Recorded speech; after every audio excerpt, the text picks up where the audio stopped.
Kita lanjut bahas spoiler The Great Ruler episode 196. Oke lah, nggak usah banyak mang ming bang, kita langsung masuk aja ke pembahasan.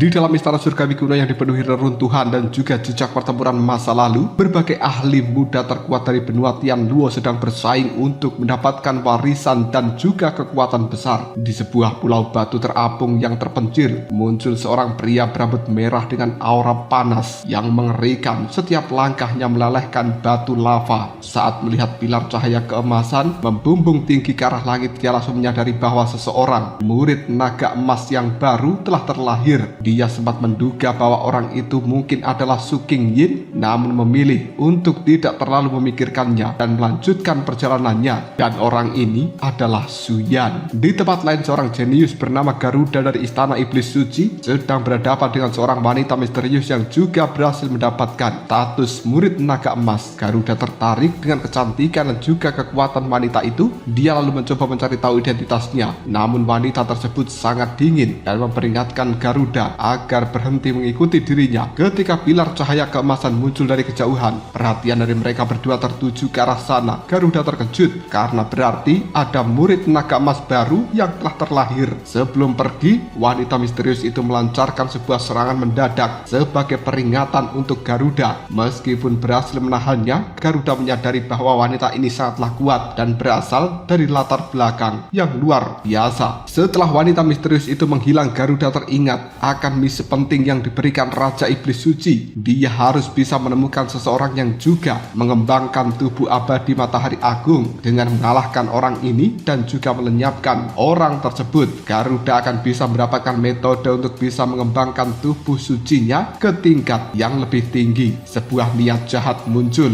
di dalam hatinya saat dia berharap lawan yang akan ditemuinya cukup kuat untuk menjadi tantangan yang layak. Garuda tak pernah mengetahui bahwa orang yang dimaksud adalah Mu Chen. Sementara itu, pusat perhatian dari seluruh istana surgawi kuno tertuju pada gerbang naga. Tiba-tiba pilar cahaya keemasan raksasa yang dikelilingi naga-naga emas telah memenuhi langit. Para ahli yang kuat menyaksikan kejadian itu langsung tercengang. Mereka tidak percaya ketika mengetahui bahwa orang yang telah mendapatkan status murid naga emas ternyata adalah Mu Chen. Semua orang terkejut, bahkan Su Qingyin yang sebelumnya gagal mendapatkan gelar tersebut tidak mampu menyembunyikan keterkejutannya. Dia tahu betapa sulitnya ujian murid naga emas dan bahkan dirinya sendiri memilih mundur karena harga yang harus dibayar terlalu mahal. Namun kini Mu Chen yang hanya berada pada tingkat setengah langkah dari tingkat 9 justru berhasil mendapatkan pengakuan tertinggi itu. Banyak ahli mulai menyadari bahwa Mu Chen pasti telah menyimpan sebuah kartu traf yang sangat kuat, bahkan mungkin juga mampu menandingi seorang ahli tingkat 9 sejati. Penilaian mereka terhadapnya langsung berubah. Di sisi lain, Lin Jing dan juga Jiu Yu tampak tenang. Mereka tidak terlalu terkejut karena sudah mengetahui bahwa Mu Chen bukanlah sosok biasa. Namun para anggota dari aliansi perbatasan utara atau aliansi alam utara ini benar-benar terguncang. Mereka akhirnya menyadari bahwa kekuatan Mu Chen selama ini jauh lebih besar dari apa yang diperlihatkan pada permukaan. Bahkan Xuan Ming yang sebelumnya ingin bersaing memperebutkan kepemimpinan dari tim mulai berkeringat dingin. Kini dia memahami bahwa Mu Chen selama ini hanya menyembunyikan kekuatannya, dan jika Mu Chen benar-benar serius, kekuatan puncak tingkat ke-9 milik Xuan Ming ini mungkin tidak akan pernah cukup untuk bisa menandingi seorang Mu Chen. Dengan lahirnya murid naga emas yang baru bernama Mu Chen, keseimbangan kekuatan di dalam istana surgawi kuno mulai berubah. Banyak jenius dan juga ahli muda kali ini mulai mengarahkan perhatian mereka kepadanya, sementara berbagai konflik besar yang lebih berbahaya perlahan mulai mendekat. Setelah berhasil menaklukkan ujian dari gerbang naga, Mu Chen akhirnya keluar di tengah tatapan kagum para ahli dari berbagai penjuru. Di hadapannya telah terbentuk sebuah token naga emas, bukti bahwa dia telah mendapatkan status tertinggi sebagai murid naga emas. Pemandangan itu membuat seluruh dunia terdiam. Mereka yang sebelumnya meremehkan Mu Chen kini tak lagi berani menatapnya dengan sembarangan. Semua orang menyadari bahwa pemuda yang selama ini terlihat hanya sebagai seseorang yang berada di setengah langkah apakah tingkat 9 ternyata menyembunyikan kekuatan yang jauh lebih besar. Bahkan para ahli puncak mulai menganggapnya sebagai sosok yang mampu menghadapi penguasa tingkat 9 sejati. Namun Muchen tak peduli dengan perubahan sikap mereka. Perhatiannya justru tertuju pada dua rekannya, yaitu Jiuyu dan juga Lin Jing, yang masih berada di dalam gerbang naga menjalani ujian mereka masing-masing. Sementara menunggu, Su Qingyin kali ini mendekati Muchen. Dia merasakan bahwa kekuatan Muchen telah meningkat lagi dan kini benar-benar memasuki tingkat 9. Dengan senyum manisnya, dia mengucapkan selamat sekaligus mencoba mencari tahu bagaimana Muchen bisa mengalahkan murid naga emas yang sangat kuat. Namun Muchen hanya menjawab singkat bahwa semuanya terjadi karena keberuntungan. Jawaban itu tentu tidak dipercaya siapapun. Semua orang tahu bahwa tak mungkin seseorang bisa mendapatkan status dari murid naga emas hanya karena keberuntungan saja. Mereka yakin Muchen masih menyimpan kartu traf rahasia yang tidak ingin diperlihatkan pada dunia. Tak lama kemudian cahaya terang mulai muncul dari gerbang naga. Sosok pertama yang keluar adalah Jiuyu. Di hadapannya telah terbentuk token naga banjir berwarna emas. Sudah merupakan pencapaian yang luar biasa, yang bahkan lebih tinggi daripada kebanyakan jenius terkenal di benua Tianluo. Banyak orang terkejut karena Jiuyu yang tampak hanya berada di tingkat 9 awal ternyata mampu meraih hasil sehebat itu. Muchen tidak terlalu terkejut. Dia tahu bahwa Jiuyu telah menerima warisan dari burung phoenix kuno dan mendapatkan banyak kekuatan tersembunyi. Baginya hasil tersebut memang pantas diraih oleh Jiuyu ini. Tapi perhatian semua orang segera beralih kembali pada gerbang naga ketika sebuah pilar cahaya emas tiba-tiba muncul dan mengguncang langit. Seekor naga emas raksasa berputar di sekitar pilar cahaya itu menandakan lahirnya murid naga emas yang baru. Semua orang kembali tercengang ketika cahaya perlahan menghilang. Sosok cantik yang tersenyum santai ternyata murid naga emas yang kedua, dan tak lain itu adalah Lin Jing.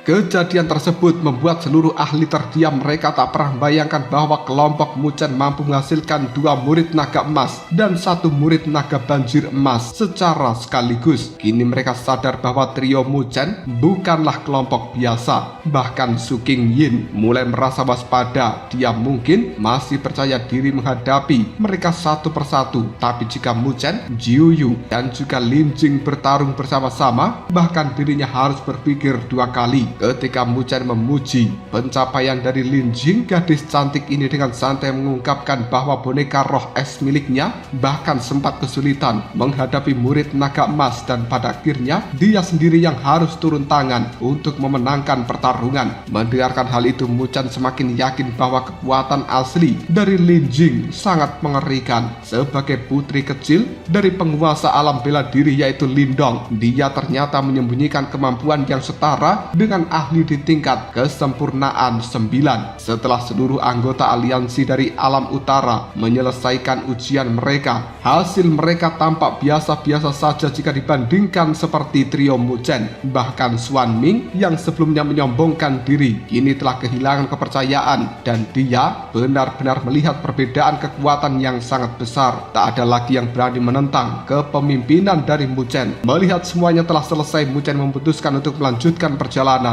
Dengan memegang token naga emas miliknya, cahaya keemasan mulai menyelimuti tubuhnya. Bersama dengan Jiuyu, Lin Jing, dan juga anggota aliansi yang lain, Muchen akhirnya menembus formasi besar yang menjaga wilayah terdalam dari Istana Surgawi Kuno. Petualang yang lebih berbahaya dan juga rahasia yang lebih besar kini menanti mereka di bagian pusat dari Istana Surgawi Kuno. Setelah berhasil melewati gerbang naga, Muchen, Lin Jing, dan juga Jiuyu akhirnya memasuki wilayah terdalam dari Istana Surgawi Kuno. Kepergian mereka disaksikan oleh banyak ahli dengan penuh kekaguman. Kini nama mereka bertiga telah menjadi pusat perhatian dari seluruh benua Tianluo. Bahkan tokoh-tokoh kuat seperti Qin Jingse dan juga Su Qingyin mulai mengakui bahwa Muchen dan juga rekan-rekannya telah mencapai tingkat yang mampu menyaingi para jenius terhebat di generasi muda mereka. Su Qingyin sendiri merasa semakin penasaran terhadap Muchen dan bertekad untuk mengetahui rahasia di balik keberhasilannya mendapatkan mendapatkan status dari murid naga emas. Saat memasuki wilayah dalam, pemandangan yang luar biasa terbentang di depan mereka. Pegunungan kuno telah menjulang tinggi. Istana-istana megah dan besar tersebar di berbagai tempat. Pulau-pulau batu raksasa mengambang di langit. Meskipun telah ditinggalkan selama puluhan ribu tahun, tempat ini masih dipenuhi energi spiritual yang sangat melimpah. Mujang menyadari bahwa inilah istana surgawi kuno yang sesungguhnya, pusat kekuatan besar yang dahulu pernah menguasai seluruh benua Tianluo. Sementara para pemburu harta dari berbagai kekuatan mulai berhamburan mencari kesempatan masing-masing, Mujang mengambil keputusan yang penting. Dia membubarkan sementara anggota aliansi dari alam utara agar mereka bisa mencari peluang secara mandiri. Namun sebelum berpisah, dia memperingatkan mereka untuk berhati-hati. Meski penuh dengan harta karun, istana surgawi kuno juga telah dipenuhi dengan formasi spiritual yang berbahaya dan juga masih aktif. Kesalahan kecil saja bisa membuat mereka kehilangan nyawa. Setelah anggota aliansi alam utara ini pergi, yang tersisa hanyalah Mujang, Jiuyu dan juga Lin Jing. Menurut informasi yang dimiliki Mujang, tujuan utama mereka bukan sekedar mencari harta biasa. Di dalam wilayah ini terdapat 9 istana dan di baliknya terdapat tempat legendaris bernama Kolam Surgawi. Pada saat nama dari Kolam Surgawi disebutkan, Lin Jing matanya langsung berbinar. Dia pernah mendengar cerita dari ayahnya, yaitu Lindong, bahwa tempat itu adalah salah satu alasan kenapa istana surgawi kuno begitu terkenal pada zaman dahulu. Konon kolam surgawi ini memiliki kemampuan luar biasa untuk bisa memurnikan energi spiritual, memperkuat fondasi dari kultivasi, bahkan meningkatkan kualitas dari tubuh dharma tertinggi seseorang. Beberapa legenda bahkan menyebutkan bahwa ada kultivator yang berhasil menembus batas menuju tingkat bumi tertinggi setelah menerima pembaptisan dari kolam surgawi. Mendengarkan hal itu, bahkan Jiuyu yang biasanya tenang tak bisa lagi menyembunyikan ketertarikannya. Namun Mujang menjelaskan bahwa tidak semua orang bisa memasuki kolam surgawi. Menurut aturan kuno dari istana surgawi kuno ini, hanya mereka yang mendapatkan pengakuan dari 9 istana yang memiliki token 9 istana yang berhak menerima pembaptisan dari kolam surgawi. Karena itulah tujuan pertama mereka adalah menemukan lokasi dari 9 istana ini. Petualangan pun dimulai. Mereka mulai menjelajahi pulau-pulau batu yang mengambang di seluruh wilayah. Namun pencarian awal tidak berjalan mulus. Banyak istana telah berubah menjadi reruntuhan, sementara benda-benda spiritual yang tersisa sudah kehilangan sebagian besar kekuatannya. Meski demikian,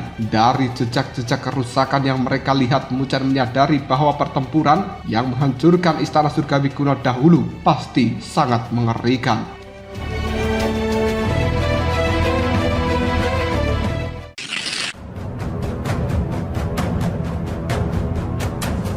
Masalah baru kemudian muncul. Ternyata sebagian besar pulau batu telah diselimuti formasi spiritual yang menghalangi pandangan dari luar. Dengan jumlah pulau yang telah mencapai puluhan ribu, mustahil bagi mereka untuk memeriksa semuanya satu persatu dalam waktu yang singkat. Situasi ini membuat Mujang dan juga 2 yang lainnya pun merasa frustasi. Namun keberuntungan pada akhirnya berpihak kepada mereka. Di sebuah pulau yang tampak tidak istimewa, Mujang menemukan sebuah kerangka tua. Di samping kerangka itu terdapat sebuah gulungan giok yang sederhana. Awalnya benda itu tampak tidak berharga, tapi ketika Mujang membukanya, dia langsung menyadari bahwa mereka telah menemukan harta yang jauh lebih penting daripada senjata ataupun teknik kultivasi. Gulungan giok itu ternyata berisi peta lengkap dari wilayah istana surgawi kuno. Di dalamnya tercatat lokasi-lokasi yang sangat penting, termasuk posisi dari 9 istana dan bahkan 5 aula yang jauh di dalam. Penemuan ini membuat mereka bertiga merasa sangat gembira. Dengan adanya peta tersebut, mereka tak perlu lagi membuang banyak waktu menjelajahi puluhan ribu pulau yang melayang secara acak. Lin Jing juga berseru kagum, memuji keberuntungan dari seorang Mujang. Kini, di tengah petunjuk menuju 9 istana di tangan mereka, perjalanan menuju kolam surgawi akhirnya benar-benar dimulai. Rahasia terbesar istana surgawi kuno perlahan mulai terbuka di hadapan dari ketiga ketiganya. Setelah menemukan peta dari istana surgawi kuno, Mu Chen dan juga dua rekannya yaitu Jiu Yu dan juga Lin Jing memutuskan menuju salah satu dari 9 istana yaitu Istana Angin. Menurut peta, tempat itu berada di arah barat laut dan diyakini menyimpan harta karun serta warisan berharga milik seorang penguasa bumi tertinggi. Mereka segera melesat menuju tujuan dan hanya dalam waktu sekitar 10 menit tiba di sebuah pulau batu yang tampak biasa. Tidak ada yang menyangka bahwa pulau sederhana ini ternyata menyembunyikan Istana Angin, salah satu pusat kekuatan tertinggi dari istana surgawi kuno. Mu Chen segera menyadari bahwa pulau tersebut telah dilindungi oleh formasi roh yang sangat kuat. Dengan kemampuan sebagai ahli formasi pertempuran,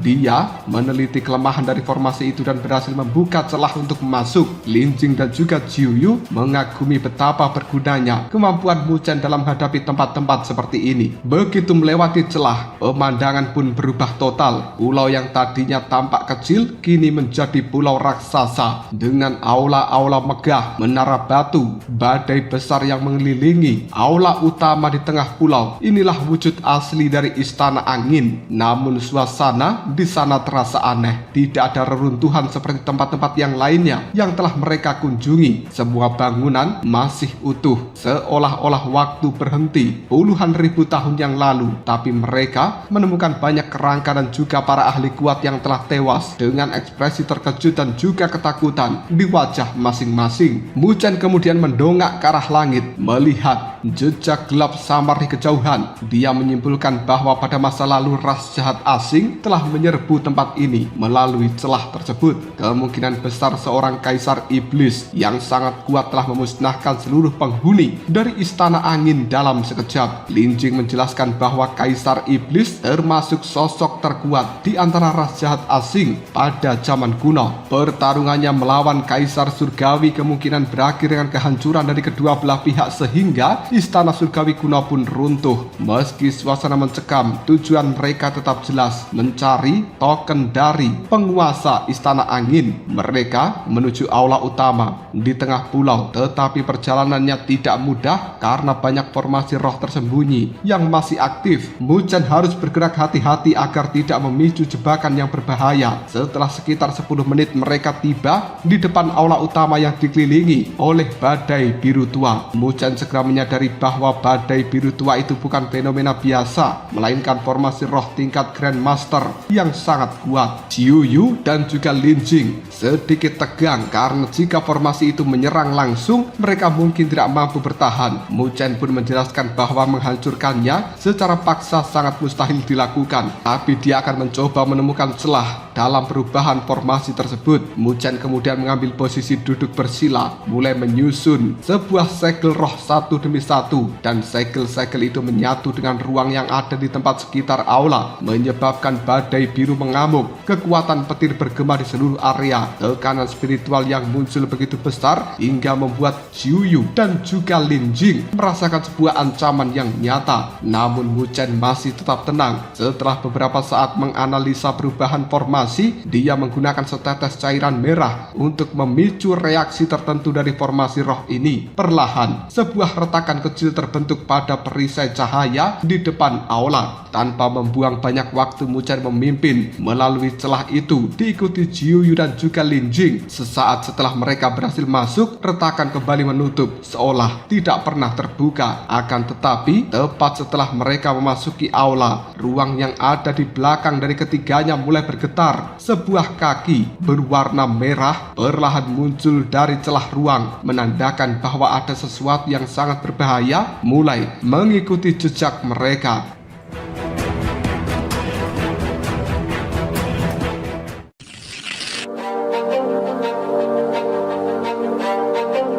Di dalam aula utama, mereka telah menemukan sebuah ruangan kuno yang megah dengan pilar-pilar batu bercorak badai dengan sebuah kolam kecil di tengahnya. Dari kolam itu, asap berwarna hijau misterius mulai naik memenuhi seluruh aula ini, memberi pertanda bahwa rahasia dan bahaya besar masih menunggu di dalam Istana Angin. Saat Mu Chen dan juga keduanya menghirup asap hijau ini, mereka merasakan energi spiritual yang sangat murni memenuhi tubuh dari ketiganya. Setelah mengamati lebih dekat, mereka menyadari bahwa kolam tersebut bukanlah kolam biasa. Isinya adalah cairan spiritual tertinggi yang telah terkumpul selama puluhan ribu tahun. Jumlahnya sangat besar, bahkan jika dimurnikan kembali bisa menghasilkan puluhan juta tetes cairan spiritual tertinggi. Namun kejutan itu belum berakhir. Di bagian terdalam dari aula atau istana angin ini, Mu Chen telah melihat dua benda yang disimpan di atas pilar batu. Yang pertama adalah kipas bulu berwarna hijau tua, memancarkan aura menakutkan, dan yang kedua adalah sebuah gulungan giok misterius. Hanya dengan melihatnya, Mu Chen langsung menyadari bahwa kipas bulu hijau kemungkinan besar adalah sebuah artefak suci sejati. Penemuan itu membuat ketiganya sangat bersemangat. Harta seperti ini bahkan bisa membuat para penguasa bumi berebut hingga menjadi pertumpahan dan juga pertempuran. Jika mereka berhasil mendapatkannya, kekuatan mereka akan meningkat drastis. Namun Mu Chen tak langsung bergerak. Dia menyadari bahwa tempat dengan harta sebesar ini pasti memiliki penjaga yang cukup mengerikan. Dan benar saja, di belakang dari kolam spiritual terdapat deretan kursi batu yang telah dipenuhi jasad dari para ahli istana angin ini. Mereka masih mengenakan jubah kebesaran dengan lambang naga biru, naga emas, dan juga berbagai simbol kehormatan lainnya. Wajah mereka membeku dalam ekspresi ketakutan, seolah kematian datang begitu cepat hingga mereka bahkan tak sempat melakukan perlawanan. Awalnya Lin Jing mengira bahwa mereka hanyalah mayat-mayat biasa dan dengan santai menghancurkan tubuh-tubuh itu menggunakan energi spiritualnya. Namun tepat saat aula menjadi kosong, ketiganya merasakan sesuatu yang salah. Di puncak dari sebuah tangga, tiba-tiba muncul seorang pria berjubah hijau. Pria itu duduk dengan tenang, memancarkan aura luar biasa kuat. Dari posisi dan juga penampilannya, identitasnya langsung bisa ditebak. Dia adalah penguasa dari istana angin ini. Mu Chen, Jiuyu, dan juga Lin Jing langsung menegang. Mereka tidak tahu apakah sosok itu benar-benar telah mati atau justru telah berubah menjadi monster akibat korosi dari energi jahat, ras jahat asing. Tak lama kemudian mata dari pria itu terbuka. Yang terlihat bukanlah mata manusia biasa, melainkan kegelapan pekat yang dipenuhi dengan aura jahat. Saat itu mereka sadar penguasa istana angin ini telah berubah menjadi makhluk yang jahat. Lin Jing yang sebelumnya sempat bercanda mengenai kemungkinan itu hanya bisa memutar matanya dengan kesal. Tak disangka prediksinya benar. Meski begitu, melihat begitu banyak harta yang berada di dalam tempat ini, tak seorang pun rela untuk mundur. Mereka memutuskan untuk mencoba bertarung. Namun sebelum mereka sempat bergerak, penguasa istana angin lebih dulu melakukan penyerangan. Dengan satu hentakan kakinya, badai hitam raksasa muncul dan langsung melesat menuju ketiganya. Ruang di sepanjang jalur bahkan hancur berkeping-keping. Boneka roh es milik Lin Jing yang berwarna hitam segera maju menghadang. Pedang es raksasa di tangannya telah ditebaskan dengan kekuatan penuh, yang kemudian ledakan dahsyat mengguncang aula ini. Tapi hasilnya mengejutkan. Boneka roh es berjubah hitam yang kekuatannya setara dengan ahli tingkat puncak 9 langsung terpental jauh dan menghancurkan salah satu pilar batu raksasa di dalam istana angin ini. Hanya dengan satu serangan dari penguasa istana angin telah menunjukkan kekuatan yang jauh melampaui perkiraan mereka. Wajah Mu Chen, Jiuyu, dan juga Lin Jing langsung berubah serius. Mereka sebelumnya berharap kekuatan dari penguasa istana angin telah melemah drastis setelah puluhan ribu tahun berlalu. Namun faktanya, bahkan dalam kondisi tubuh yang rusak sekalipun, kekuatannya masih sangat menakutkan. Menyadari bahwa pertarungan hidup dan mati tak lagi bisa dihindari, Mu Chen segera mengeluarkan kekuatannya. Dia memanggil tombak perang naga merah dan juga menggunakan baju sirah naga merah yang merupakan dua artefak semi-sain yang telah dia dapatkan dalam pertarungan melawan Xia Hong pada saat itu. Aura pertempuran Mu Chen dalam sekejap saja langsung melonjak tajam. Di sisi lain, Jiuyu telah membangkitkan api kristal berwarna hitam ungu transparan yang membuat seluruh aula ini hawa panasnya langsung meningkat drastis. Sementara itu Lin Jing juga berhenti bersikap santai. Di telapak tangannya telah muncul simbol-simbol kuno misterius memancarkan berbagai kekuatan yang menakutkan. Untuk pertama kalinya semenjak memasuki istana surgawi kuno, ketiga jenius muda itu bersiap bertarung habis-habisan. besar melawan seorang mantan penguasa bumi yang telah menjadi monster mengerikan dan tak lain adalah pemimpin dari Istana Angin ini.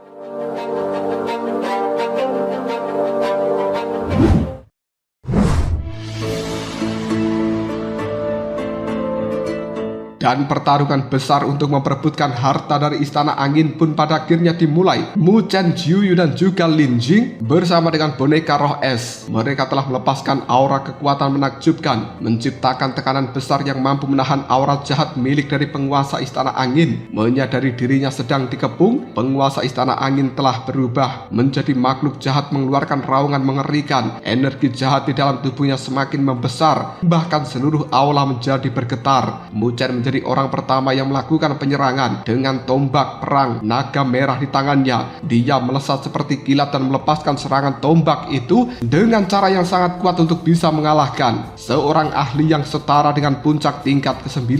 Namun hasilnya mengejutkan. Penguasa Istana Angin hanya mengangkat satu tangan hitam pekatnya dan menangkap serangan itu secara langsung. Dengan kekuatan yang luar biasa, ia menghancurkan tombak energi Mu Chen dengan satu genggaman. Belum sempat Mu Chen bereaksi, sebuah pukulan mengerikan sudah melesat ke arahnya. Serangan itu menghantam dada Mu Chen, membuatnya terpental ribuan meter, menghancurkan pilar-pilar batu di sepanjang lintasannya. Untungnya baju sirah naga merah yang digunakan berhasil menahan sebagian besar kekuatan serangan tersebut. Meskipun Mu Chen tidak terluka parah, tapi dia tetap merasakan darah dan juga energi di dalam dirinya bergejolak dengan hebat. Dari pertukaran serangan itu, Mu Chen akhirnya menyimpulkan satu hal yang penting. Kekuatan dari penguasa Istana Angin memang sudah menurun setelah puluhan ribu tahun, tapi masih jauh lebih kuat daripada seorang yang berada di tingkat ke-9.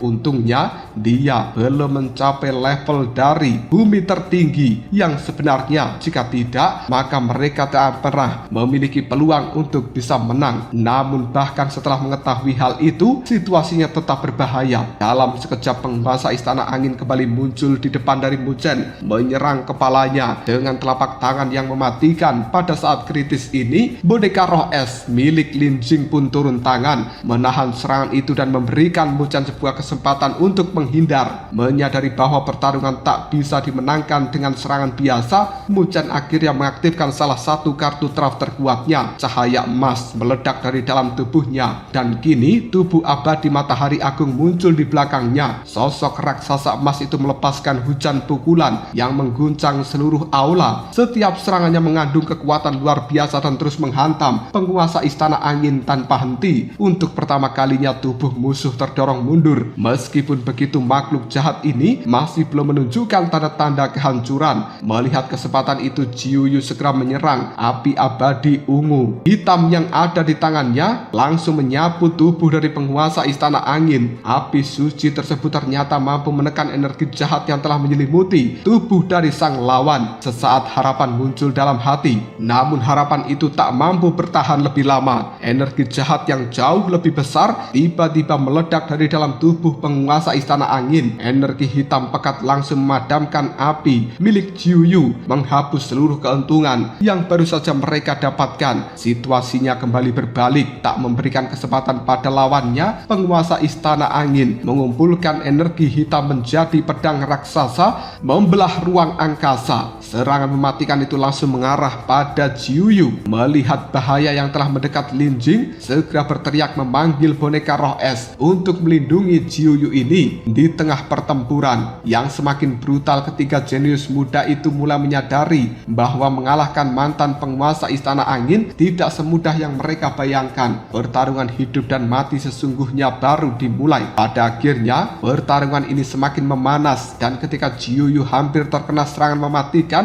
Lin Jing benar-benar menggunakan boneka roh es untuk melindunginya. Tak hanya itu, Lin Jing juga telah mengeluarkan sebagian besar batu jimat giok pelindung, harta berharga yang mampu menahan serangan ahli tingkat ke-9.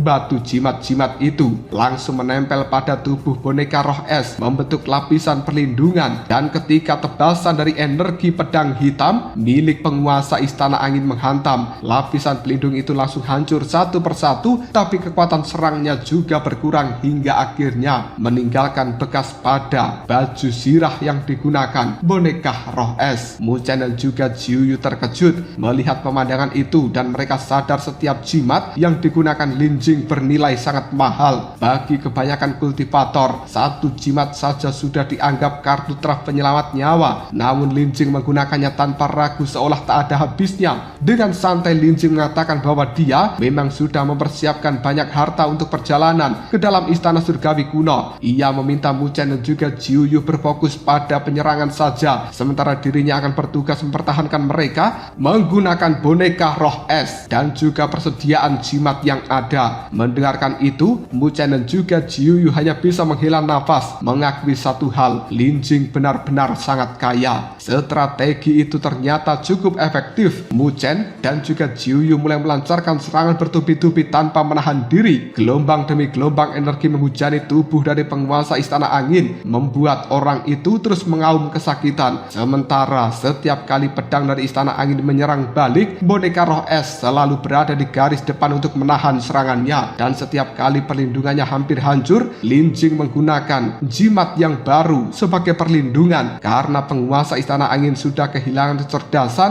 dia terus menyerang boneka roh es tanpa menyadari bahwa dirinya sedang dipancing ke dalam medan perang gesekan yang cukup merugikan. Lambat laun energi jahat yang telah menyelimuti tubuhnya pun mulai terkikis oleh serangan Mu Chen dan juga api suci milik Jiuyu. Kemenangan tampaknya sangat dekat. Namun tepat ketika keadaan mulai menguntungkan mereka, penguasa istana angin tiba-tiba berhenti menyerang dan bergerak mundur. Mu Chen langsung merasakan sebuah firasat buruk. Benar saja, makhluk itu mundur ke arah pilar batu yang terdapat sebuah kipas bulu hijau disimpan. Dalam sekejap dia meraih kipas bulu hijau itu di tangannya. Ledakan dahsyat langsung mengguncang seluruh aula. Badai mengerikan meletus dari dalam kipas hijau, membuat ruang yang ada di sekitarnya tampak seolah-olah terkoyak. Saat itu juga Mu Chen, Jiuyu, Lin Jing menyadari kenyataan yang mengerikan. Kipas hijau itu adalah artefak suci sejati, dan kini artefak itu berada di tangan penguasa istana angin. Jika kekuatan penuh dari artefak suci berhasil diaktifkan, maka kekuatan penguasa istana angin bisa kembali mendekati level bumi tertinggi yang sesungguhnya. Menyadari bahaya yang tiba-tiba muncul, wajah ketiganya langsung memucat. Mereka tahu bahwa pertarungan yang sebelumnya mereka kuasai kini telah berubah menjadi situasi yang jauh lebih berbahaya. Mu Chen hanya bisa mengucapkan satu kata dalam hati, masalah besar.